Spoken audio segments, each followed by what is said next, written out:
Et la grâce, on en met où la grâce? Nous sommes dans les temps de la grâce. Jésus est mort pour nos péchés, tout est accompli. C'est-à-dire, on n'a plus d'efforts à fournir. Oui, c'est ça que j'étais en train de fustiger, la fausse doctrine de l'hyper-grâce. Alors que la Bible nous dit dans le livre de Tite, chapitre 2, que la grâce de Dieu nous enseigne à renoncer à l'impiété, c'est-à-dire à la mauvaise vie, à renoncer aux convoitises mondaines. Donc lorsqu'on a la grâce de Dieu, cette grâce en nous va nous enseigner à vivre dans la sainteté, à vivre dans la sanctification. Alors j'aimerais aussi faire une différence entre l'Ancien Testament et le Nouveau Testament.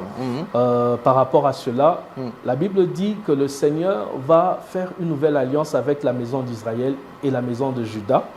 Il va mettre sa loi dans le cœur. Et dans Romains chapitre 5, le verset 5, la Bible dit que Dieu a répandu son amour dans nos cœurs par le Saint-Esprit. En fait, dans la nouvelle alliance, la loi n'a pas été abolie, parce qu'il y en a qui disent que la loi a été abolie. Le Seigneur Jésus dit, je ne suis pas venu pour abolir la loi, mais je suis venu pour l'accomplir. Et il dit aussi qu'aussi longtemps que le ciel et la terre subsisteront, aucun iota de cette loi ne va disparaître. Or, jusqu'au moment où je vous parle, le ciel subsiste, la terre subsiste. Et parce que le ciel et la terre subsistent, c'est que la loi de Dieu est toujours en vigueur. Donc, jusqu'à ce qu'on puisse avoir un nouveau ciel et une nouvelle terre. Donc, la loi de Dieu subsistera jusqu'à la fin du monde.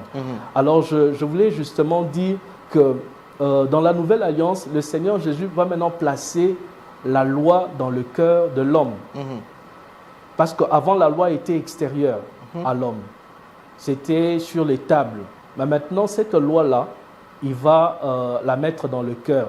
Et il dit qu'on ne va plus t'enseigner pour que tu connaisses Dieu. Tu connaîtras Dieu directement. Pourquoi? Parce que la loi de Dieu est en toi, sa nature est en toi. En d'autres termes, la grâce vient nous donner la nature de Dieu pour nous permettre d'obéir à la loi. Alors qu'avant, on leur disait d'obéir, mais ils n'avaient pas la capacité d'obéir. Mais maintenant, avec la grâce, le Saint-Esprit vient habiter en nous. Il nous rend capables d'obéir à la loi de Dieu. C'est ça la différence entre l'Ancien Testament et le Nouveau Testament. Donc, celui qui est dans le Nouveau Testament va facilement obéir à Dieu.